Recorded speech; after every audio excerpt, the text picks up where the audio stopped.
Good afternoon, everyone. I hope you guys are doing well. It's just a couple minutes before 2, so we'll probably get rocking a couple minutes after 2.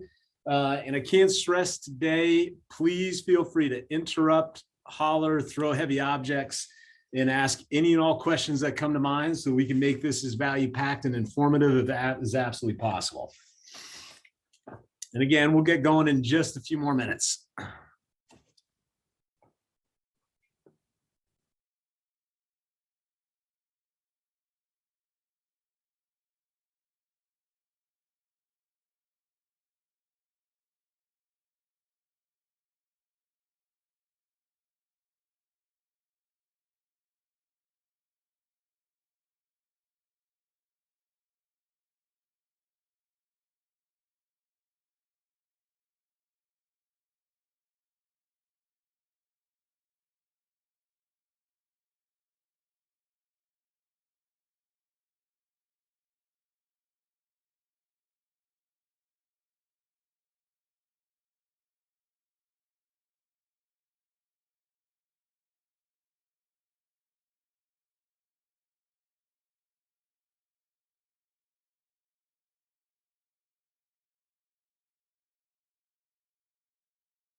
And again, good afternoon, folks. We'll give it just one more minute or maybe two max. We'll get rock and rolling. And while we're waiting for a few attendees, does anybody care to share what they would like to walk away with in the next hour and say, hey, I'm glad I set aside that hour to hear that guy who talks too fast from Vermont talk about one of his favorite topics?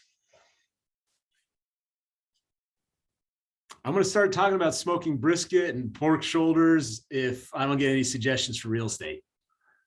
Joking.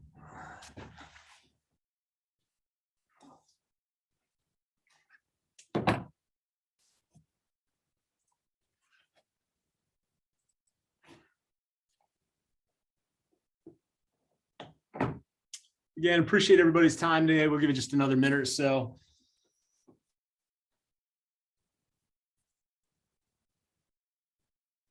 So with everybody who's joined today, where are you guys all coming from and how's the market where you're at? Mary O'Neill, where you're based and how's the market? Oh, you're muted. There we go. Yeah, it's busy, I suppose, and that's the answer they tell us to say. But what we're finding, they have a closing on Friday in southern New Hampshire. I'm based in Andover, Mass, but very close to the border. Nice. And very interesting. We listed it, very pretty condo, 14 offers over asking, and will close at substantially higher than what it was listed at. So, and I just got off the phone, a woman who will be coming up from Florida in a couple of weeks, and she's asked me to list her home. And I did urge her that, to get it on the market as soon as possible. So she has some, landscaping and things to do because still we don't have an awful lot on. We don't have an awful lot on here in this area. I don't know about the others on the call. Well, let's, in a minute, let's just go around and share everybody a little bit of what's happened in your market and maybe one or two things that would bring a value to you to cover today. Yeah. Karen, where are you based out of? How's your market? And what's one or two things that I can make sure we cover today out of this topic that would bring value to your time? Okay, well, I am a brand new agent. I just got my license like 2 weeks ago. So anything that you can bring to is beneficial. I've been going to a couple open houses. Today, actually, I went into the office and with a couple of colleagues, we went over to 2 broker open houses, one in Natick and one in Wellesley. I live in Southborough. So so what I've been seeing is I've just done a couple open houses, nothing worked on my own. And I've just been going and, the houses seem to be going quickly and definitely over asking, getting offers very quickly. Today, we went to this broker open house and it was a house in Natick for $275 million. And they already had an offer. So yeah. It was crazy. This house had 9 bathrooms, a movie theater, a sauna. We were like, can we just stay here? A cascading waterfall in the pool in the backyard. It was crazy. So anyway, yeah, I'm excited. I'm just trying to, I've just been sent out new agent flyers, trying to get my name out there because this is a total career change for me. I was in IT and doing software engineering for the last 20 years. So excellent. Welcome to the industry. And I tell you, I started just under 30 years ago. First 2 weeks rates went from 9.5% to 10%. And everybody in the office was freaking out. I was so wet, ignorant. People explained to me why they were freaking out and I didn't understand. Right. Maybe it's a good thing that I don't know anything, so I'm not freaking out. So. Yeah, and I appreciate you sharing that for a couple of reasons. I mean, and candidly, and side note, folks, we'll get going in just about a minute and I'll finish this wrap up. Please interrupt anytime you guys have questions. Feel free to use the chat. Please don't hesitate to call BS on anything for a couple of reasons. First, I want to make sure I'm bringing you guys value today. Secondly, with humor, you could just have my stepkids. You don't want to listen to me pontificate for an hour. It gets really, really boring. But candidly, and I see some of my fellow KW Vermonters on this, this is actually one of the more challenging markets. Laura, you got an open invite. You can lead the charge on that. This is one of the more challenging markets that I've ever seen because on one hand, yeah, inventory is tight, but there's been such record sales. You could say, yeah, inventory is tight, but there's a record appetite of sales. Then we're hearing, and I'm sure you guys have heard it too, the national forecast, things are softening, rates, are still going up. And then Mary says, we got 16 offers over asking price. So I think, as a sentiment to that, and then I'll try to segue in. First and foremost, I encourage you folks, as you further your goals, as you go after that life worth living as you define it, that better version of yourself as you define it, don't let the market determine your success. B, start with a very clear and articulated why. Some of you have heard this story before. I'll give you a truncated version. I've been very lucky to have two amazing women in my life as wives. I lost my first one to cancer. It was a brutal, brutal process. But out of that came clarity and a fuel to really live a life worth living. And it became the most productive period of my life. And after she passed, I sat down and wrote, and a couple of you have heard the story. I wrote where I wanted to be professionally, personally, physically, relationships with my family, my friends, within 2 weeks after she passed. And it was a brutal process to go through, but it gave me a lot of clarity. And so I tried to get towards topic. I've been in the business 30 years. I've been a loan officer, been a TL of amazing KW called KW Vermont. And I run a real estate team. I've got a property management company. My second wife and I started a closet company. And if that's not enough, I'm trying to get a 3-pronged cannabis company off the ground. Very candidly, I've taken what KW has taught me. And if this sounds like Kool-Aid, it's good. It's great Kool-Aid. And I've turned the MREA on its side and tried to apply it to other, ventures. And the philosophy in here has been absolutely essential. That being said, the biggest common denominator in the amazing agents I've worked with and professionals inside out real estate, in people who aren't successful, they don't have a clear and articulated big why. So I encourage you, and if you're with a spouse, possibly, and then I got to get on topic, or Cassie's going to send some virtual hook to pull me offside. If you've got a spouse in your life, include them in the process with humor, because either you'll realize you're very well aligned, or you're living the Asian proverb, sleeping in the same bed, dreaming different dreams, and that's not healthy in itself. But today's topic is actually net $1 million leads, listings, and leverage. And it identifies 16 issues that I'm going to try like heck. Cassie, I think you guys got me on for an hour. I'm going to try like heck, to cover in the next hour. So what I'd love to do is actually go through the 16 issues, and feel free in the chat if there's a particular topic that you want me to start on, or you want to make sure that we cover. So if we miss a couple, we'll make sure that we're bringing you guys value. And I can't stress enough, please interrupt, throw heavy objects, participate, challenge, call BS. Abby, great to see you today. Hope all is well. So remember the MREA, the foundation. A side note, we're going to talk a lot today about a team. I'm a firm believer there's value in teams. There's value to be in independent agents. It's really what's worth it for you and what's right for you. Now, the only challenge I would ever give an independent agent is two things. One is think about getting their production at a level that they can hire an assistant, because with an assistant, you can double your production and have a life worth living. I will tell you, and a couple of you know her, Rosie, my dedicated force multiplier, the amount of time she saves me in setting appointments alone, and that sounds pathetic, having somebody else set your appointments, but coordinate. It's amazing how much time she saved me by just helping. And this is going to sound even more pathetic. That's car repair appointments. That's, haircut appointments. That's appointments with, a developer I got to meet with at 3:15 and so forth. So net $1 million, we've got to first think it, then we've got to earn it, and then we've got to, eventually net it, and then we can hope to receive it. Now, side note, the second challenge I'll give to an independent agent is, what is your retirement strategy? We've all seen agents who've had amazing careers retire and not necessarily have income streams off their successful careers.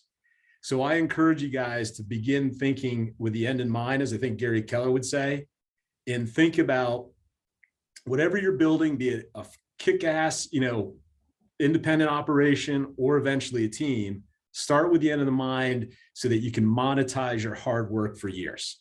Your database is a phenomenal thing to monetize. So net $1 million, earn it, think, earn, net, and receive. And the 16, sections that they talk about are: one, sustaining a solid lead generation program. My argument, we should actually all have 3 to 5 lead gen channels. 3 to 5 lead gen channels. Sphere of influence, definitely one of them. Maybe online Zillow leads, stuff like that is another, another aspect for you. I'm also a fan of market resilient things like divorce attorneys, foreclosures. Laura Gould from Vermont has had an odd run of her SOI. Reasonable amount of people unfortunately left this world to the next, but that's also market resilient. And I don't say be an ambulance chaser. I say if we can bring value, let's bring value and handle it with the utmost professionalism. Tracking and converting leads, probably my least favorite topic. Protecting lead gen time, weighing your options, discovering what works for you in this amazing industry. Around listings, knowing the minimum, number of sellers that you must have each month. Getting sellers to accept if you're doing a team, the team concept, and consistently marketing your seller listings for more leads. Now, right now, many of you would probably laugh at that. We don't have the listings long enough to really leverage them to circle prospecting and so forth. Leverage, assuming you're looking at growing a team, making time to learn the recruit, train, select, lead, motivate process. Actually, now KW is calling it career visioning. That process has changed my life and allowed me to better bring value to team members. Hiring, capacity versus cul-de-sac. Capacity meaning they've got opportunity and bandwidth to grow. Cul-de-sac, they're good at what they do, but that's about it. Also achieving accountability to the right standards, creating some rock and roll, combining quality service with quantity service. And then money, sticking to some budget models and controlling your costs. And then personally, staying focused on the 20% and how to counterbalance your life. Any topics you guys would like to start on initially? And let me check the chat.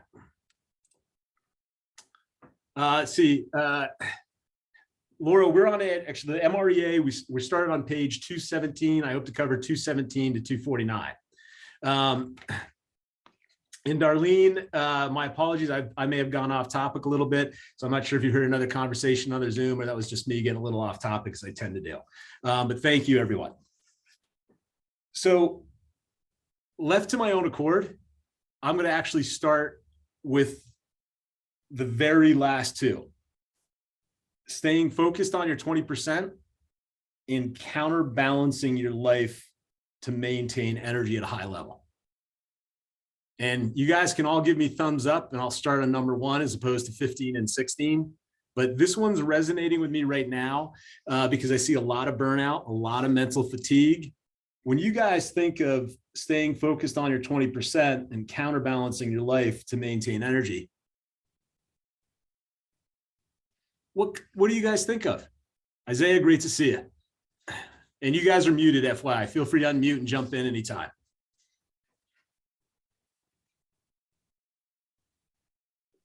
So this is where I'm trying to practice Chris Voss, let listening do the heavy listing or heavy lifting. Would you repeat the question, please? When you think of, and these are the 2 of the 16 challenges of a millionaire real estate agent. 1, staying focused on your top 20%. And 2, counterbalancing your life to maintain your energy at a high level. What comes to mind and what does that define to you? Don't run yourself out. Absolutely. Yeah, just with anything, you're going to get burnt out if you make it your sole focus, and then it becomes not even enjoyable anymore. So try to, get some other fun activities in your life. And how do we as agents, what's one of the best things that we can do to make sure that we're not all work and no play? What's one of the most powerful tools that we fight? Leverage. Leverage, I think, is a great one. Our calendar. Time blocking. Time blocking. Yep. For those of you taking bold, one of the things that stuck with me, if it's not in your calendar, it doesn't exist. And a couple of the Vermonters heard this story. My first wife, I made a mistake when we launched KW. I was working so many hours. I sent her a calendar invite for date night from 6 to 7 on Friday nights. And, being a Long Island girl, yeah, Karina, you just looked at me like, that was a very polite look. That was a major gaffe. Now, my intent wasn't to say after X number of years of marriage, I'll give you an hour. The intent was, Karen, when I, thinking of you starting the business, before I jumped on a new opportunity, it made me think, had I been present with family, had I afforded a woman I love so dearly a reasonable amount of time for our relationship? And if the answer was yes on both of those, and I had a recruiting opportunity, maybe occasionally I would go. Versus if I hadn't been too good on that, or the recruiting opportunity wasn't a great opportunity, I wouldn't go. I'd have it in my calendar. So I encourage you guys, if you asked me in 30 years of business, what are 2 or 3 things you would have done differently? I would have time blocked at a much earlier stage. Some of the Vermonters know this. Every Friday during the winter, Brian goes to church. It's in his calendar. Now that church is called Stowe Mountain Resort, and I'm on a snowboard and I'm not into 11. And with humor, I feel guilty sometimes when I go, but when I'm there, especially when I get to ride with Isaiah, who's pretty damn good in the woods, it's amazing how much it charges my batteries.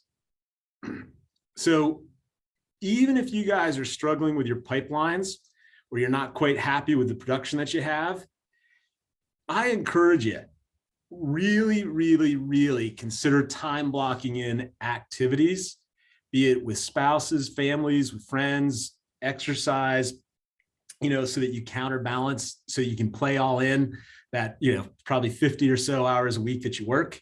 And somewhere around 57 hours, it's proved to have degradational health consequences on your body. So I encourage you, counterbalance and use your calendar. When you guys think of the top 20%, what comes to mind? Isaiah, what would your top 20% be?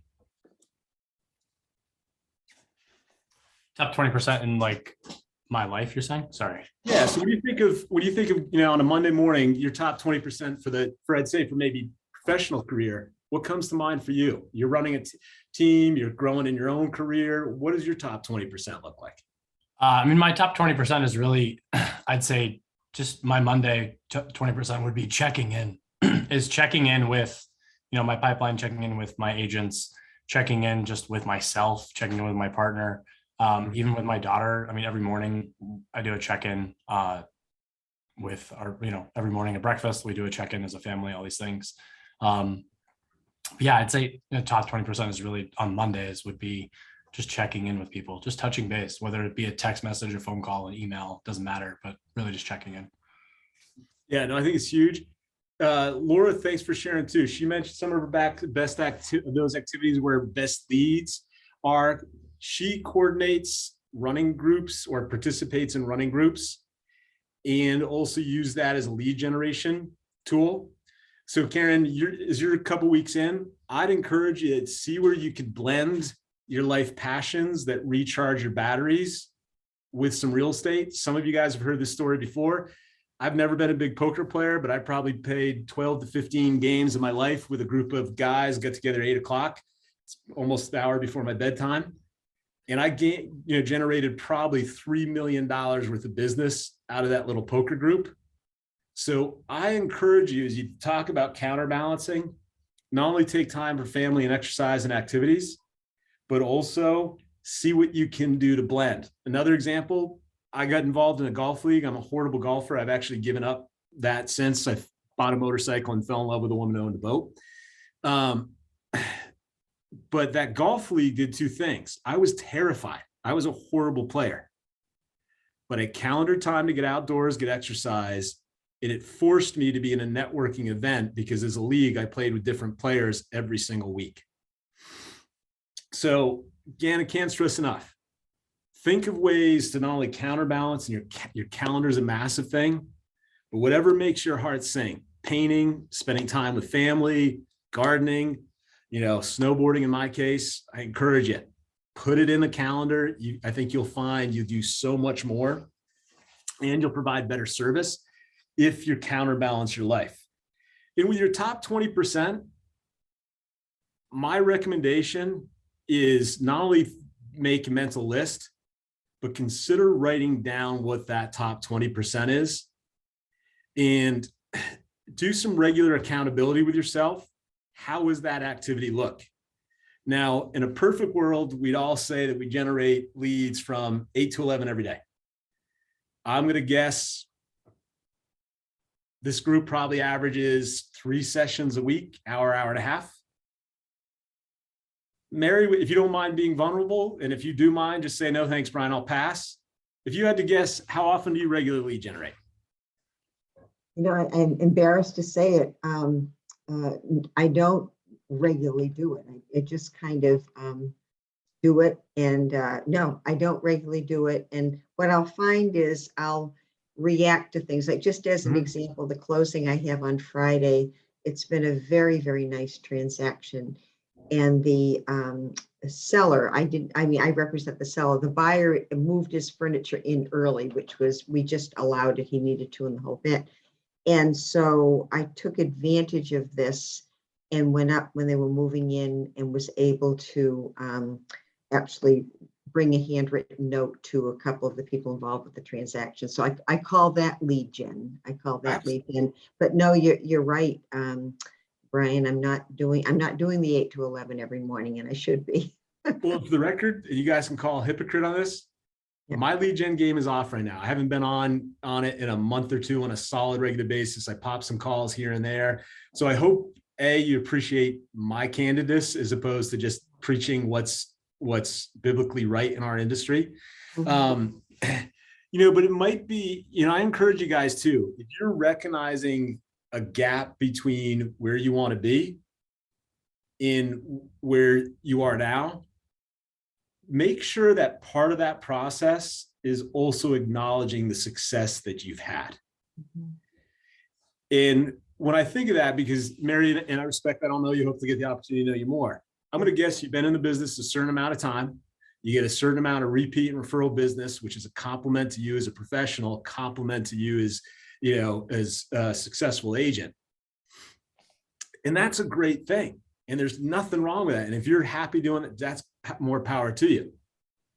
Now, if you do the gap analysis, or I don't have my reserves where I want, stuff like that, that's when I'd encourage you, don't do a shift of next week I'm going to start. With humor, I've got an extra 21-pound brisket on my front side. And I've made probably like everyone else, vocal commitments. This week, I'm going to stop doing this. I'm going to start doing that. I'm going to do this. And here I am, multiple tries later with a prime grade brisket on my front side. Whereas the success I've had recently was actually in the small tweaks of not eating at night, putting the junk food in the downstairs fridge, just little differences. So Mary, with what you're doing, I'd say keep doing it if it's working for you, but possibly ask yourself, maybe what 2 or 3 things could I do on a systematic basis that's not going to be 180 degrees change from what I'm doing today, because that may not be, Tracy, great to have you on. That may not be sustainable. And I think the other thing is, if you set like 2 half-an-hour appointments a week just to make some calls to your favorite customers, my guess is if you started doing it, you get reminded how much they appreciated you, how much you really helped them at a key moment in their life, and you might start to develop the desire to do more of it. Yeah, I agree with you, Brian. Yeah. And Laura functions a certain number of calls each day, certain group questions. Again, I don't know about you guys, but when I think millionaire real estate agent, I think massive, I think big, I think all that. When in reality, it's more small, sustained steps over time. Any thoughts, questions, challenges? I call BS on that, Brian. And again, you're welcome to do all that. I mean, just to kind of touch on that, just in general of like lead generation and time blocking, those things, like I time block and do lead generation, but it's not just me sitting at a desk making phone calls. It could be, it's a slew of activities depending on the week or the time of year, whatever that may mean. I mean, even over the winter, speaking of snowboarding, like I use snowboarding as a lead generation tactic for myself. You go on the lift, you sit next to a random stranger, you talking to that person, A, just makes you a good human being, but also B, like they get to know you, they ask who you are. And I have business cards in my jacket when I go to the mountain. I give them out. And that to me is lead generation. I'm, fueling myself because that's the one love of my life is snowboarding. But B, I'm also like fueling my business and, making myself known out there. And I don't live in Stowe, but I ride in Stowe. And it just kind of like helps that. And whether that be that a person that turns into a transaction, it probably won't, but it might turn into them telling their friend, hey, I ran into this cool person at the mountain. Totally. Because, they could be from out of town or whatever, but it could be anything. I mean, yesterday I went to the park to play soccer with my daughter and, I always have something on me. I'm always talking about who I am because I love who I am and I love my daughter and all these things. Talk to a family and they're looking for a house. They've been renting and now I literally have a buyer consult with them tomorrow. And it was just a random couple from my neighborhood who rents. And that to me is lead generation. It's not me sitting behind a desk with mundane phone calls because that doesn't excite me. And I don't sound exciting on the phone if I'm doing that. So that's just my little feedback. I agree with that. And it sort of segues a little bit into now I'm bumping down to number 1, 2, 3, and 4 on the list is sustaining a solid lead generation program, that emphasizes marketing, consistently increasing the number of leads. So I think there's a few things there. One is I would encourage you, Isaiah, not to mix it up. It works for you. You seem happy. You seem fulfilled. You always got great energy. So if anybody else is on and they've got that form of lead generation, don't mix it up. Build upon it. Now that might be, Isaiah, if you're slammed, you got tons of leads, you're happy, your volume's good, you're handing out leads to members on your team, you may not need to level it up. If somebody's saying my current methods aren't quite getting me the life that I consider worth living, let's again not make massive changes, but small changes. And I would look at asking yourself, do a quick red light, green light with whatever social networks you're involved in, ever mix of lead generation and personal stuff, and see if you're getting a return on that investment. So for example, one of the co-marketing things I did with our real estate team and the property management was a Vermont landlord seminar. Now we've done it about 6-7 months. It takes some staff time. There's not a lot of marketing. We've gotten a couple property management leads out of it. We've come close to real estate leads, but not really close. So if I was spending $2,000 a month marketing that, 4 or 5 months in, I'd be like, all right, we've gotten X number of opportunities. I don't know if $2,000 is worth it per month. So try to hold your lead generation systems accountable, be it you just mixing a social and networking opportunities more. If you're buying leads, and I think that has its place, what's your return on them? This is going back about 5-6 years. I sat down with an agent who was spending, I think, $50,000 to $60,000 a year on Zillow. Guess where 90% of their business was coming from? Sphere of influence. Yeah, not Zillow. Yeah. Now, my first wave for us sold, and she founded the team. We were spending $45,000 to $50,000 a year in Zillow. We were making that equal that in a return. So we were paying $75 to $165 per lead. We knew that we were making pretty much 100% return. We're doubling. We spent 45, we netted give or take 90, or made 90. So it worked for us. Now, side note, we've dropped down that leads to SEO and pay per click, and we're down to $7 to $12 per lead.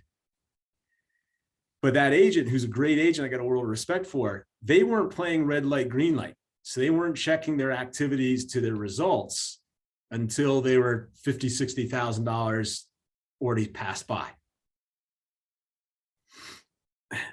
And so with sustainable lead generation, and you guys touched on it already, I think the most sustainable lead generation you can have is your sphere of influence. And I would encourage you guys, again, don't hang up today's call and make massive changes. Try to come up with 1 to 3 little tweaks, and hopefully we give you those values and implement those. But when I stepped out of production for the second time and back into the role of the team leader of the market center, I went from having a D- database, maybe a D database, to probably a B database. And it was essential for me to do that for a couple of reasons. Candidly, I think the world of the team members, and they helped me through a dark hour. I want to make sure I provided them value. Secondly, I didn't want to let the team that my first wife started, flounder as I stepped back into a different leadership position. And the third is, I wanted a return on all that hard work. So we did the 33 touch, which if you guys aren't familiar with it, right out of MREA, like 4 events per year, that could be go to ice cream shop X, get one, buy one, get one free coupon on me. It could be, we do movie theater events, but that's regularly sustainable. And it could be a source that all your other lead channels, your networking, any paid leads, any generated FSBO, all eventually go into that 33 touch so that it's repeatable and sustainable. We've gotten to a point on the team where we generally calendar out our events 1 to 2 quarters in advance. So it helps us, take those leads and then put them into a marketing system. So we get a lot of repeat and referral business. And on number 3, protecting your lead gen focus time. Isaiah, what I hear is that's times with Magnolia, that's time at the mountain, that's time, be involved. My guess, you may even be a future soccer coach, as Magnolia grows, mirroring it. But if you're not quite hitting your numbers, folks, also again, maybe is it 3 30-hour or 3 30-minute sessions or 3 1-hour sessions, just something small to get the ball rolling and that becomes sustainable. One of the 4 things they talked about is weighing your options, the process discovering what works and doesn't work.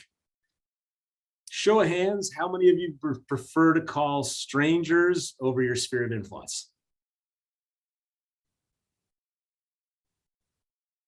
Okay. So I'm going to guess that means every one of you would rather call your sphere of influence. I'm 50-50. Hopefully I pronounced your name correctly. Karina, did I pronounce that correctly? Karina. Yep. Karina. Yep. Karina, what do you love about calling strangers more than you're calling your sphere of influence? And what makes you want to call your sphere of influence more than strangers? Well, I like calling my sphere because it's always a happy call. It's fun. It's just keeping in touch, yada, yada, yada. Do you know anybody? It's great. It's fun. But I also like calling strangers, past expires, circle dialing, because I look at it as I'm giving them the opportunity to work with me. I like it. Kind of that, so it's like, for me, it is truly 50-50. The great opportunity, you may do this, maybe you don't, and don't do it if it doesn't work for you. Folks, find ways to game yourself. Now, what I mean by that is, so one of the things, I probably do script practices. I've written an affirmation, Tracy Sorensen. I've written an affirmation for myself some time ago. Love to see that in a second. So play games with yourself as far as watch yourself talk. If you're taking bold, what is it? It's somebody help me, Abby. Programming, trains how we think, shares our emotions. I'm getting it wrong somewhere right in there, but Isaiah, I think where I'm at, almost there, but not quite retaining it. And so one, game yourself with the affirmations. And this is going to sound corny. These are some of mine. I get better and better every day. I, provide tremendous value to those that I lead and serve each and every day. To other ones, I'm a great negotiator. I'm a great prospector. Do some of that to get your mindset going. Then I would consider, and this is probably one of the areas that I think is most underestimated from agents I've worked with, practice what you're going to say. Now, the problem with that is most of us think just scripts versus the algorithms behind the scripts, the feel, felt, founds, the takeaway, the thought-provoking silence, the Chris Voss, Never Split the Difference, phenomenal book. But Karina, I apologize, I went off track. Circling back to gaming yourself.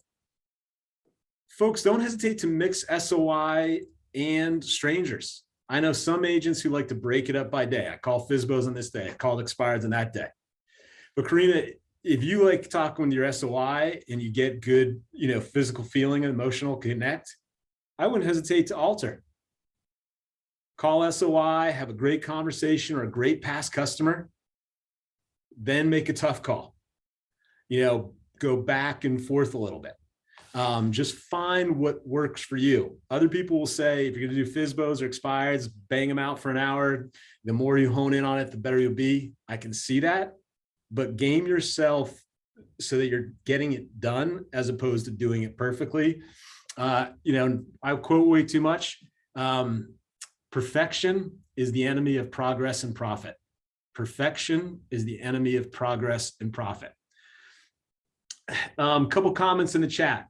I write down 4 at the top of my notebook. Thank you very much, Tracy. Family, occupation, recreation, dreams. Karen, as you're new to this business, I would definitely encourage you to get used to that acronym. It's a great way to touch base with your sphere of influence. How's your family doing? Hey, last time I spoke to you, started a new job. How's that going? Last time we were talking, talked about a trip out west for heliboarding. How's that? And then, dreams, try to touch base with all of it. Maybe even do a Ford sandwich with a business ask in between.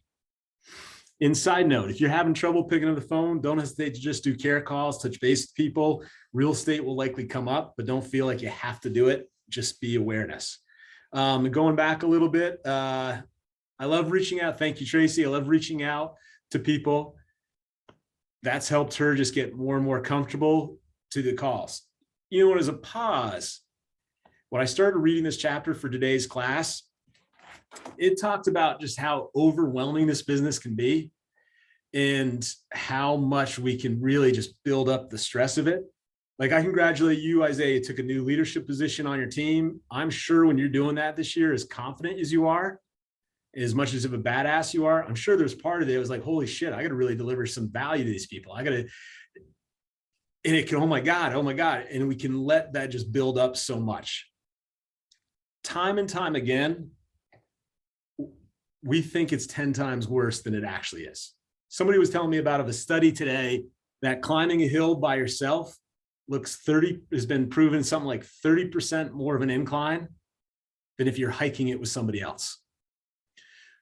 Which goes into a great contribution from Laura Gold. And I think she said she does it with Tracy. And this is somewhat touching base on accountability, which is one of these 16 things. 11, achieving accountability to the right standards. Consider accountability buddies, or whatever you want to call them. I think, Laura, you said something like you do talk for 10 minutes, then you do 90 minutes of calls, then you touch base with each other. So that it helps maybe you're both nervous, you're both feeling odd, you stumbled on a call, but find some ways to game it and use some accountability partners to just help you push it. Thoughts, questions so far? Any challenges, any limiting beliefs? Okay, I'll keep rocking and rolling. So a little comment on weighing your options, the process discovering what works for you and doesn't work.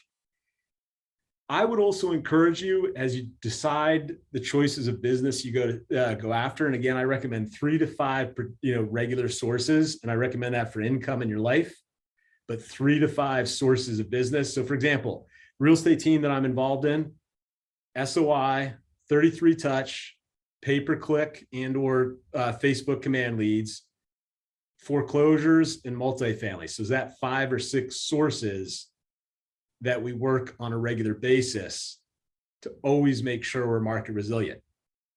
Now with humor, the foreclosures have been a bit of a bane in our existence. Their low sales price. We lost 24 of them last year. I mean, they just didn't close because of the moratorium, which is a good thing, by the way.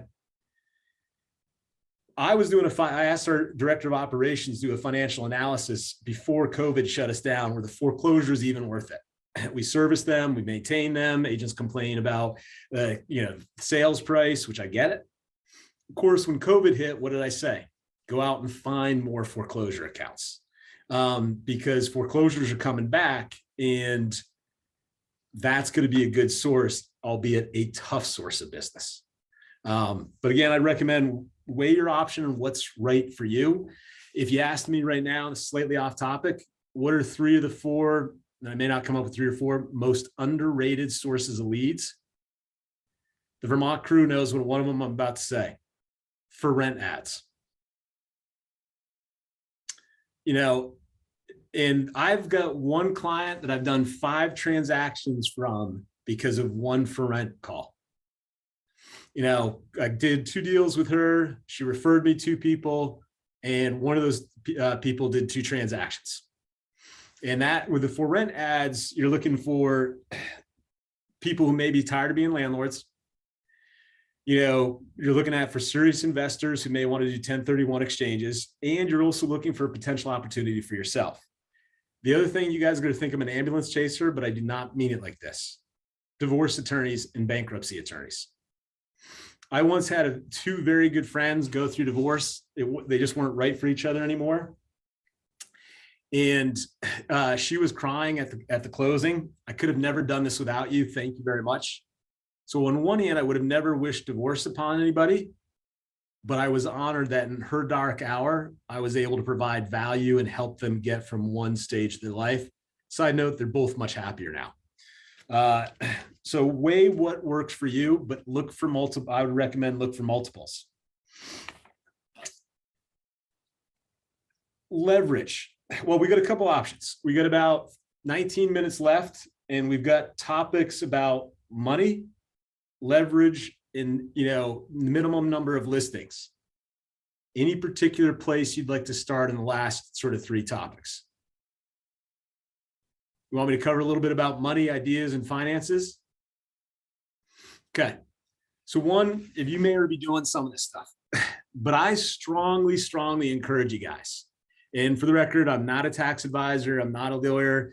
You know, I've owned a few businesses, made plenty of screw ups. So I think I could save you some hassles by just learning from some of my screw ups. One, if you haven't, consider definitely getting a separate credit card specific for your business. 2 is, and Karen, this is perfect timing for you, I would also get a separate checking account.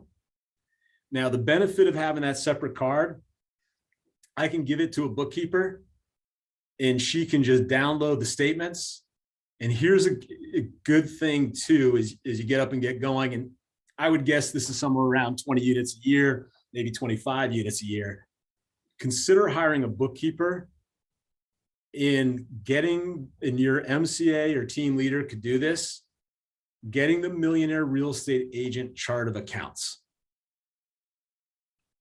And so I'll give you an example. Work with a wonderful individual, Sandy Picard. She does books for a few of our companies. And what's great about Sandy is she's got the MREA chart of accounts. She downloads my credit card statements for the team card, automatically files them.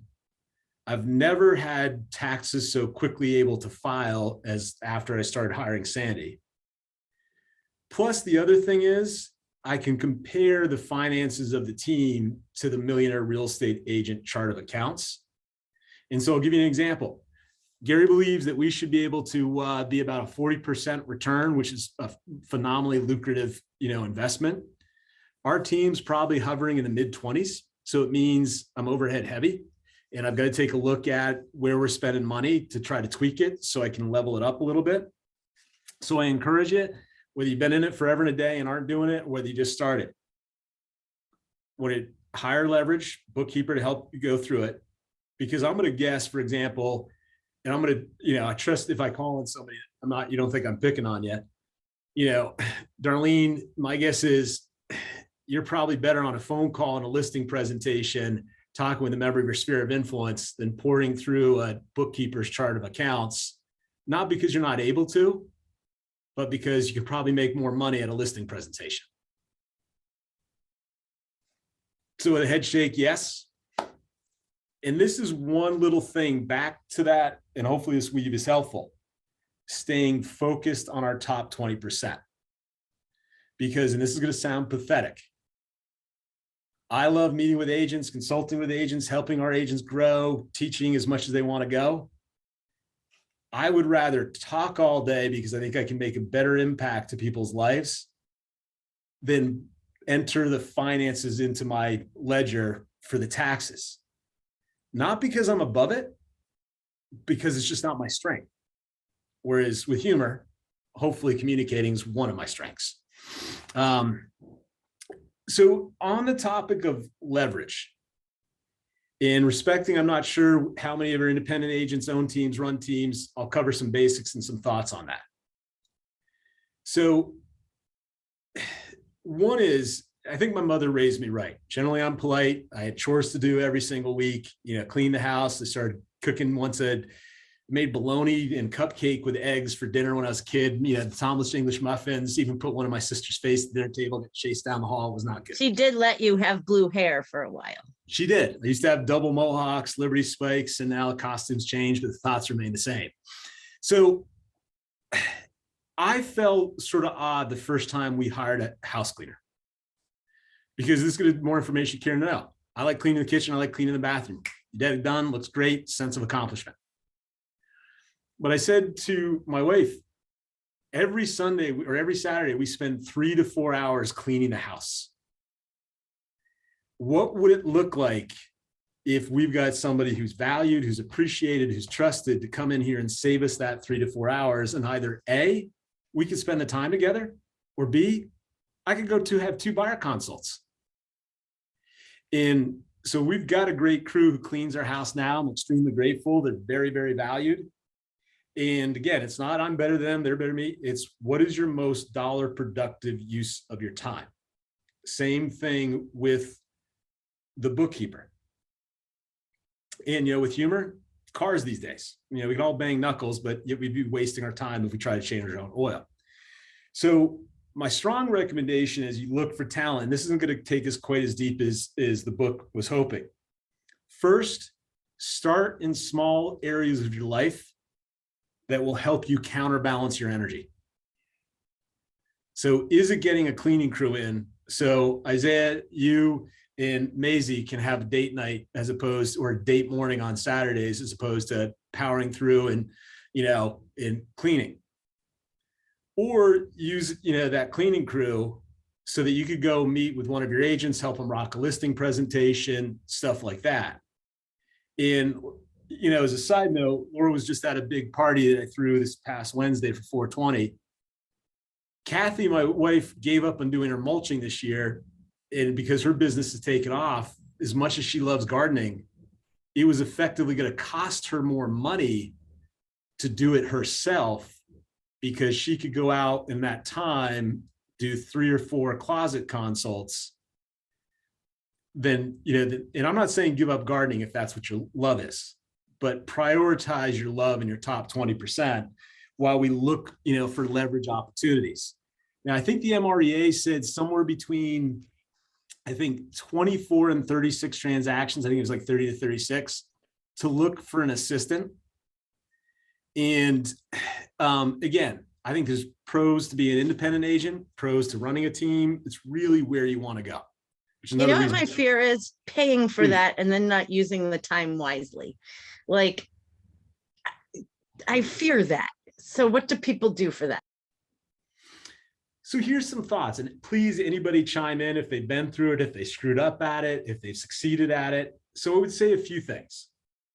One, put 3 months aside for them. Now, my common knee-jerk reaction is, oh my God, Brian, if I start an assistant, I got to pay him blank dollars, because whether you're in Mass, New Hampshire, Vermont, it's going to be different pay scales.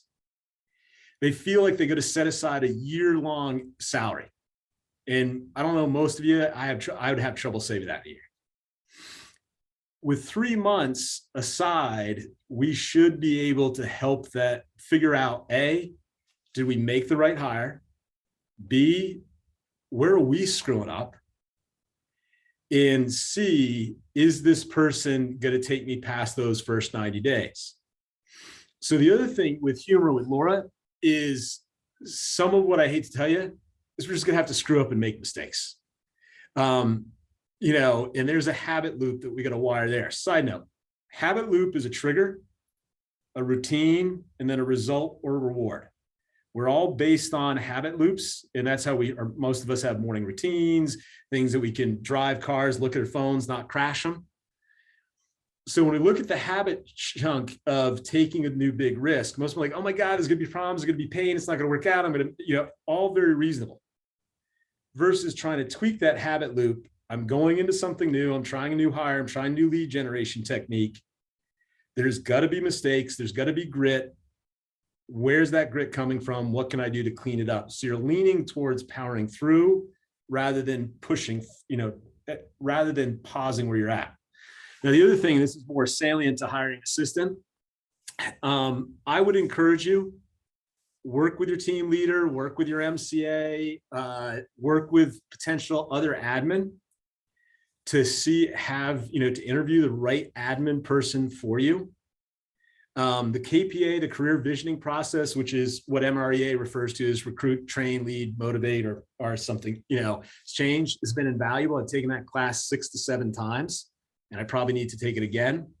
But I'd say the biggest mistake people make on their first hire is they hire somebody who's a lot like them. Because with humor, I'm awesome. And if they're awesome and they like me, they're awesome too. And then they go hire somebody who's just like themselves.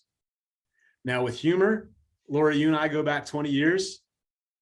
We probably need somebody who's a little bit more opposite us, to like a well-balanced wheel, spin it around.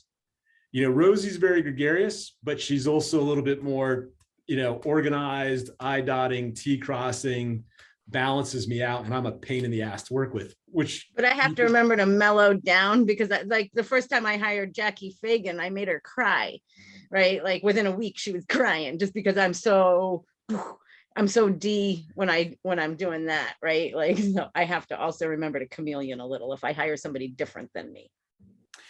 Yeah, no, the other thing I would add to that is the career visioning process will take you through initial consultation, a KPA, Keller Personality Assessment. I encourage you guys, if you haven't taken one, consider taking one. It's a pretty wild hiring tool. And then the other thing is I would have other people do a group interview without you present, so that the candidate can hear the good and the bad about you, but also so that other people get perspective. Because one of the worst things that I think we can do as leaders is hire in pain. So for example, the closet company's down in installer, people are unhappy. We'd love to just fill the position, but we also know it's a high-end finish job. So we just do that. We're going to get the wrong person in. We're going to get bad customer service. We had one. Good person, not good for the job. So get a group interview going. That's absolutely huge. I had a group interview that I thought the candidate was phenomenal. During the group interview, the wheels came off the bus. They started to realize the job was too much for them.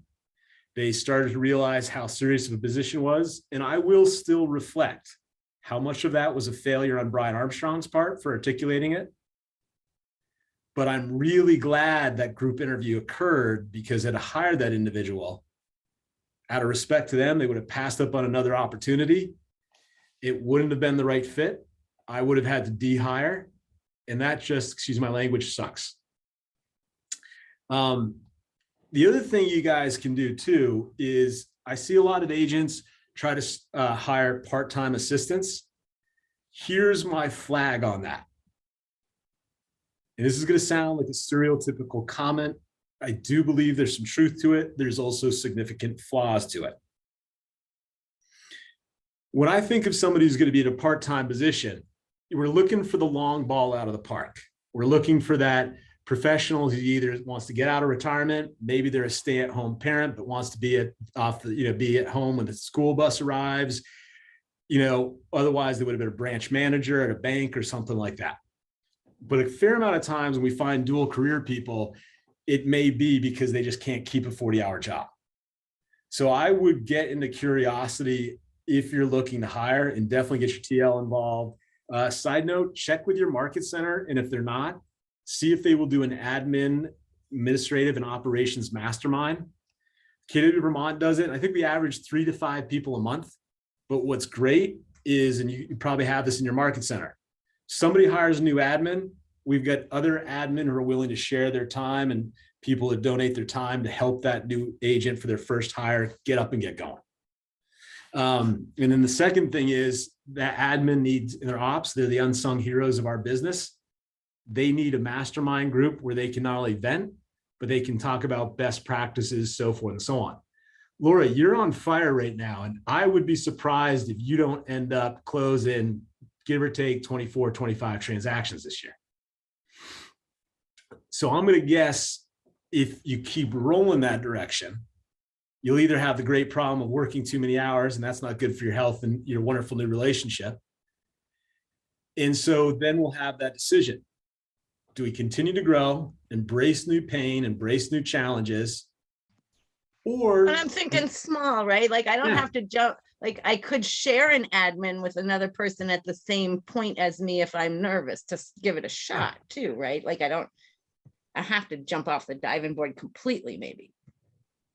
I think you're right about that. I don't think that would be a bad thing. And again, there's pros and cons of every path. So the con I'm about to mention, don't take that as a don't. Just say that's the grit I got to navigate. What I've seen with shared assistants is eventually somebody wants to take them full time. And that's not bad. Just if you go down that road, be at peace with it. The other thing I might suggest with Laura, you mentioned that one of your first assistants is never underestimate doing a user manual. Now, what I mean by a user manual is it identifies each team member's or each person's characteristics, DISC personality profile, their strengths, their weaknesses. And it's just sort of a nice way to get to know people. And that's where, like Laura, one of the things that you and I trust to take this as a compliment, we have to work on is we get so hyped up about stuff. We can start jackhammering something and we don't mean it personally, but we just want to get it done. We want to get it done. And so if somebody receiving that could be like, whoa, Brian, back off.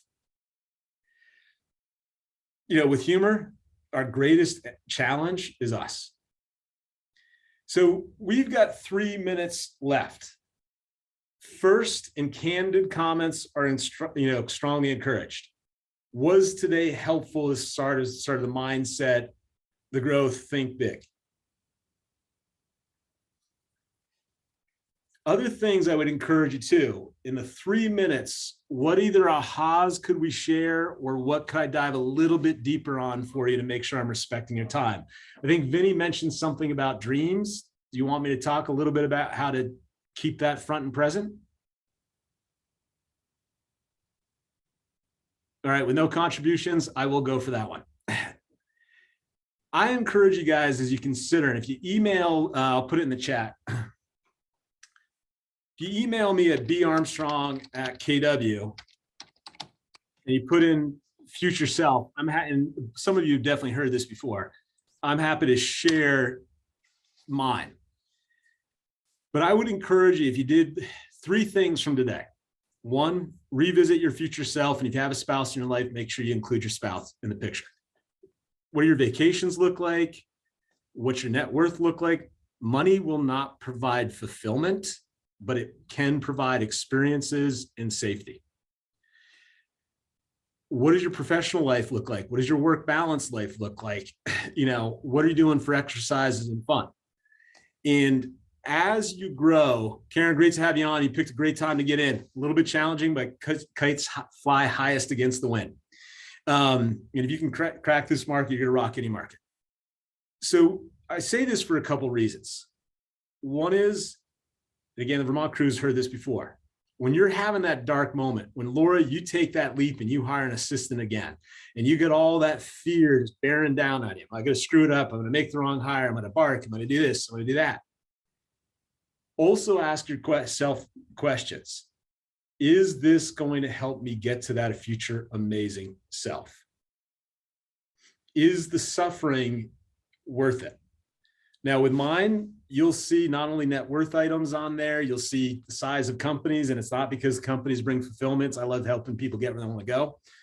But the other aspect you will see is a very a robust vacation plan. I'm doing 30 days a year on the mountain. I got 28 in, Isaiah, I need more accountability on the mountain next year.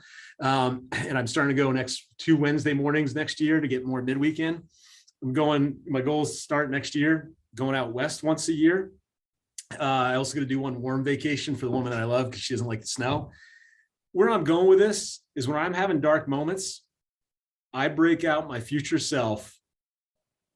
I look at it, I feel it, and I'm not saying that makes everything just go poof, but it just reminds me why I'm doing all this. And so I'll leave you with a couple stories you've heard before. About 2 weeks after my first wife passed, and that is a defining moment, which is why I talk about it. Also, it's real, so I hope you appreciate the candor. I read an article that said, we all must pay to play, and how most of us pay is we suffer. Now, we either suffer because we stay in a job or in a relationship that's not right for us. You know, how many people, my father, rest his soul, jokes that he was sentenced to IBM for 25 years. You know, so he suffered, as way he describes it, through 25 years of IBM. You know, or we suffer because we get into this crazy business called real estate. We're self-employed, or we suffer because we leave a relationship for a better one. We take a bit, bigger chance. We got a friend, Katie Vermont, did that last week. I give her a world of respect. It just wasn't the right relationship. 7 years together, something like that. That's a lot of guts. So if we're all going to suffer, then perhaps we'd find greater joy in suffering for things that bring us meeting, as opposed to suffering for things that don't. Which is why I can't stress enough, love teaching, love getting on these sessions with KW New England, the KW Vermont folks. And the reason why I want to grow the teams I'm involved in, KW Vermont being the mother oak, is not because of the money. It's because I love helping Abby, watching you start to succeed, Isaiah, watching you grow in your career, Linda Winters she's not on anymore, starting a year ago in this market as an independent agent. Laura, the changes you and I have been through over the last 20 years, that shit rocks. That's what drives me. But guys, I can't stress enough. Appreciate your time today. Hopefully I've given you 2 or 3 little things to try. Don't go out and I'm doing 0 lead gen this week, so I'm going to do 20 hours next week. If you're doing 0 this week, start with 3 30-minute sessions next week. Just get some little changes to keep going, but more than anything, make sure that as you think of all the challenges of growing your business and all the grit, the problems, all that stuff, you also make sure you spend some time thinking about what it could do for you.